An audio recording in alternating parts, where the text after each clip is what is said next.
Hey everybody, this is Georgia and I'm back today with the TODO. We're going to do some hot foiling today.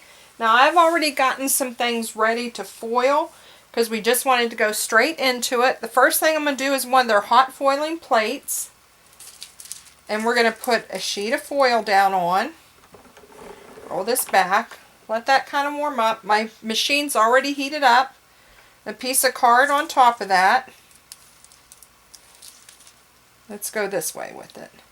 And then they say to use your A plate. So I'm going to get my A plate over here. Put my A plate down. And they say to start at settings 2 to 3. So we're going to go down to 3 and see where that goes. I'm going to start rolling it over. I'm going to give it a minute because she also said to lay your hand down on, and when you feel the heat coming through evenly would be a good time to start it going through. And that feels pretty good. So we're going to go ahead and, this is set at 3. And it's a little tight. On my machine I've noticed I've had to go higher than what she calls, that Mel calls for. So we're going to go up to 4.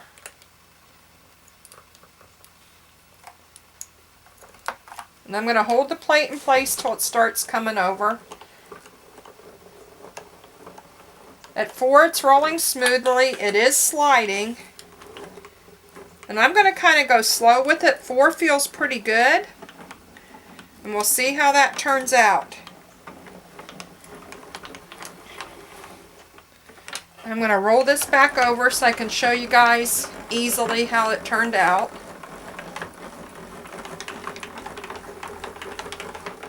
Okay, let's see how that turned out at 4. It looks pretty good from this side. Now let's peel this back.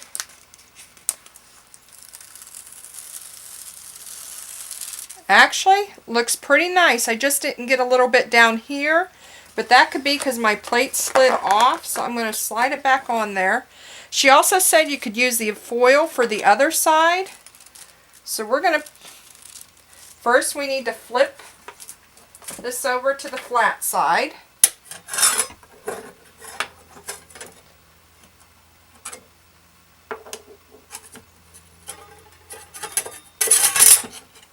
Getting the magnet back off of it is a little trick, so I'm going to just take my little, do something that's not magnetic and slip it on there. We're going to put this foil down, and I'm just going to use the same piece of cardstock and flip it over, and I'm going to keep it at the same setting. Mine is set at 4 for this plate. So I'm going to hold that down, let it start coming over. Once it starts sliding, I'm taking my hand off, just holding it on the other side a little bit.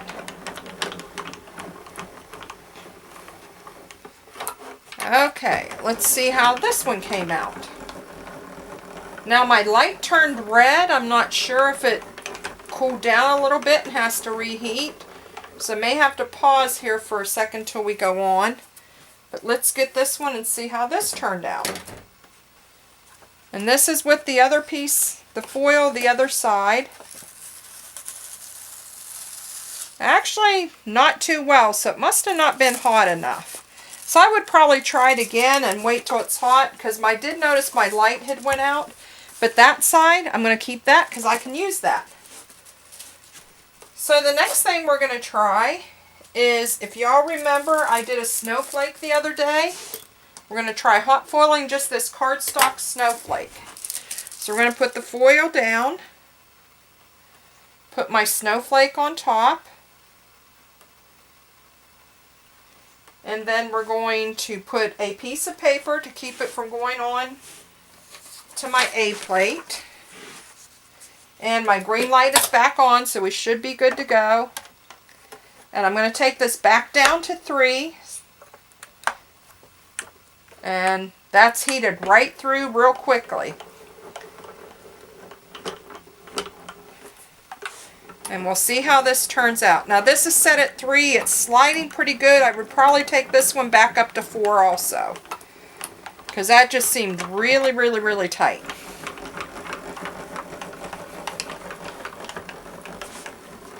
I do like how easy the rollers are to move. Okay, so this is the Cardstock Snowflake, and that was set at 3.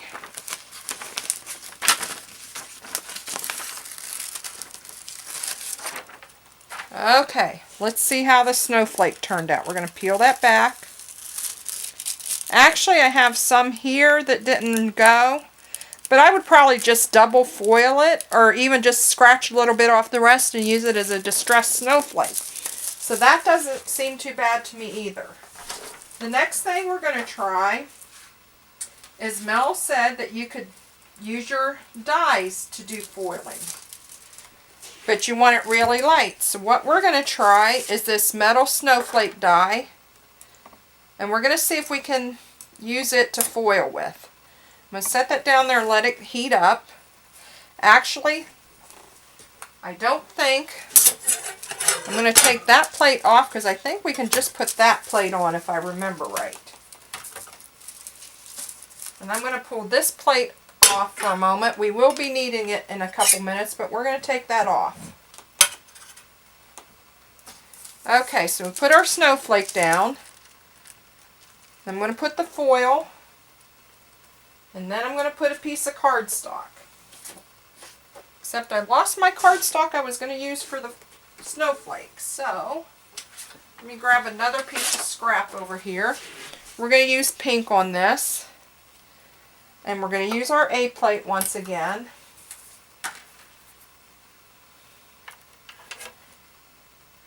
And then let's roll that over. I'm going to bring this one up to 4 because I don't want this to cut. I just want it to get the foil onto the paper.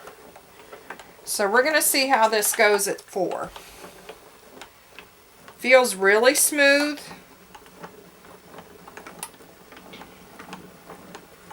And what I'm using is a spellbinder's die. Okay, let's see what we have here. At first glance, it looks pretty good.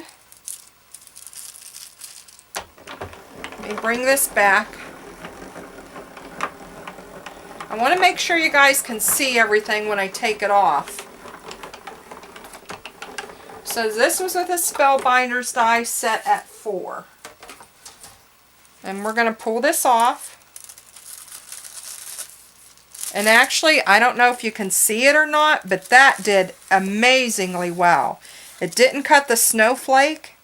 And that would be really pretty if you had different size dies, which this set does come with different size to do different ones around to do a background for a Christmas card. So that I'm very pleased with. And that was set at 4 with a die. So next what we're going to try, we're going to pull the snowflake off. And I have a Spellbinder's Impressabilities. And what this does, it's kind of like an embossing plate. But I thought, let's try that and see if that works. So we're going to put that down and let that heat up. And I'm going to, actually, I think I'll do it on the same paper I just did the snowflake. We'll just use the opposite side. I just need to get a piece of foil and cut it because I didn't have one cut for this because I wasn't planning on doing it. So we're just going to cut this real quick.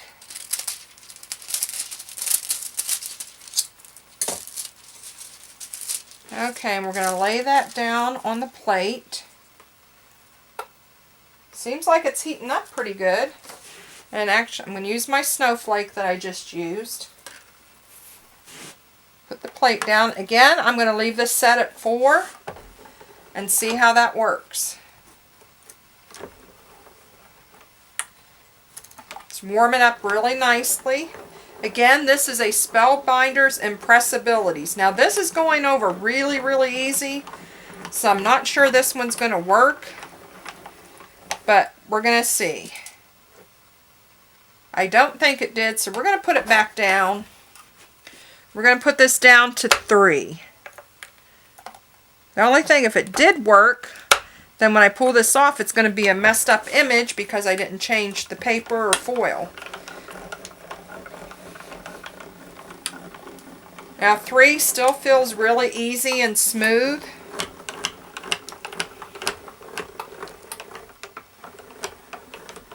Also, my red light just came on again. But let's check that.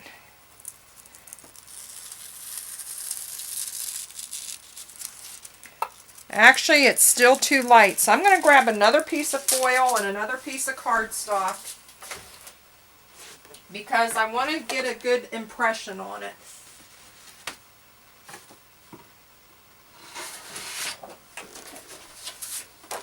And plus my red light came on, so I want to wait till it turns, and which it already has turned back green. Let me cut another piece of foil.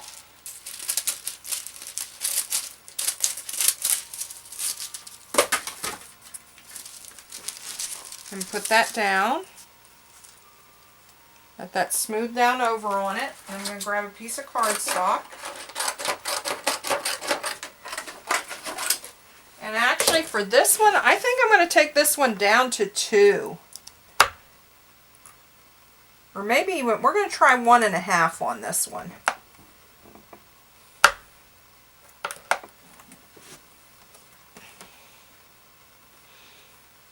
Okay, got that down there. Except I don't know where I just laid my, there it is. Let me grab my A plate. So we're trying this at 1.5. Again, this is a Spellbinder's Impressabilities. That feels a little better. It's a little pressure onto it, not too much. It's not sliding too much.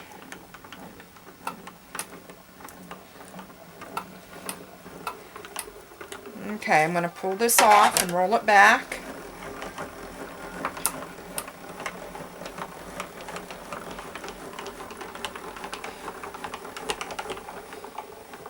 Okay, let's see how this one looks.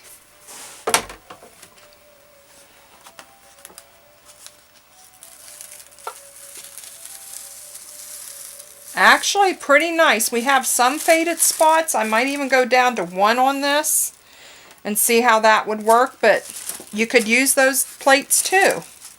So I'm happy with that one. The last couple things we're going to try are a couple embossing folders. So I want to get the plate back on there. Let me grab this one. Grab the plate and set it on so it can heat up. We want the flat side up. And I've already got a couple embossing folders ready. So I'm going to go ahead and put my foil down. And my embossing folder. This one is a Tinkerbell fairy folder. And actually on my embossing folders, they're really thick, so I think I'm going to take this clear up. We're going to try 8 on this. Because I know with my embossing folders I had to go up, so I'm sure you're going to have to go up with it with this too. So I'm going to hold that there till it starts really heating. Okay, now we're at set at 8.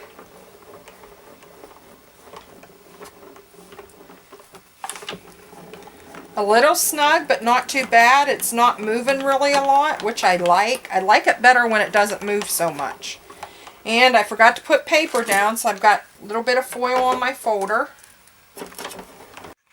Okay, my camera died again, so I had to switch batteries out, but I still have, this is the embossing folder we just did. We're going to peel this off.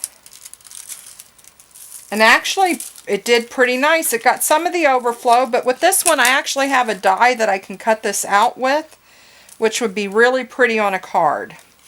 So we're going to set that one aside. The last embossing folder is a Christmas tree that I did. And we're going to leave the setting still at where it's at. We put our hot foil down. And then make sure I have my tree lined up, because I did have this taped, but it came off. Okay. So we're going to put the Christmas tree down. And our A plate again. And I'm going to leave it at 8 because for Tinkerbell it turned out pretty good. So we're going to leave that down. Start rolling it over. 8 seems to be the number for foiling on my folders.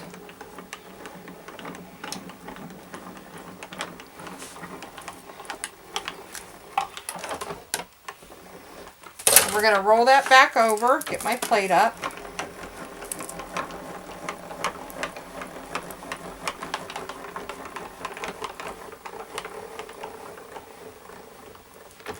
Roll that over. Now let's see how that one did.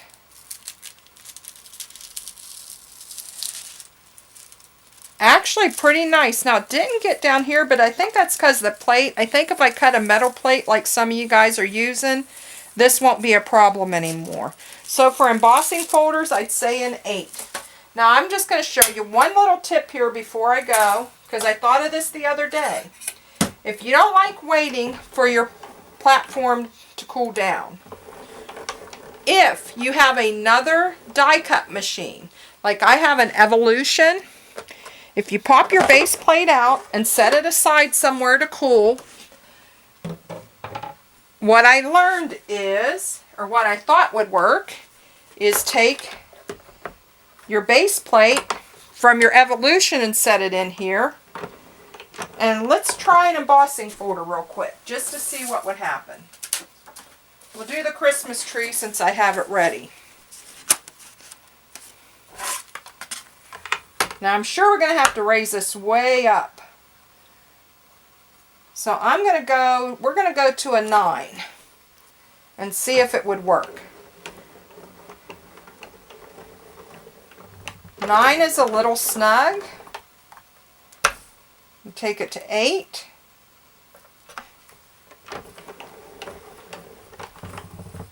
Eight is still snug. Here I thought would have to be a high number to do this with. Let's go down to 6.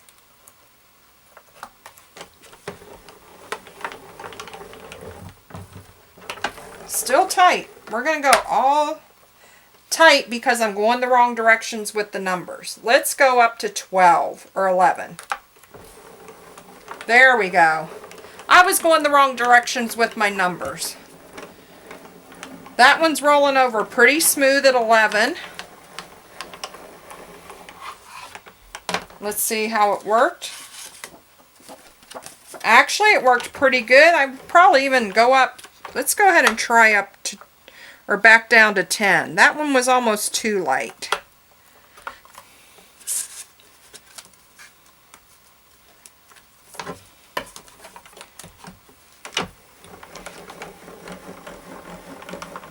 Okay, 10 feels pretty good with this.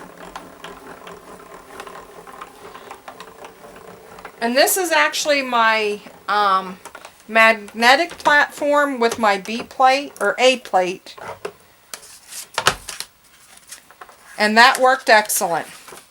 So, if you're tired of waiting for your TODO to cool down, if you have other base plates, throw them in here and try them. It can't hurt to try. So I think that's all I have for you today. Hope this helped you guys. If you have anything you'd like me to try, just let me know. I'll experiment with just about anything if I have it on hand. So you all have a great day. Bye now.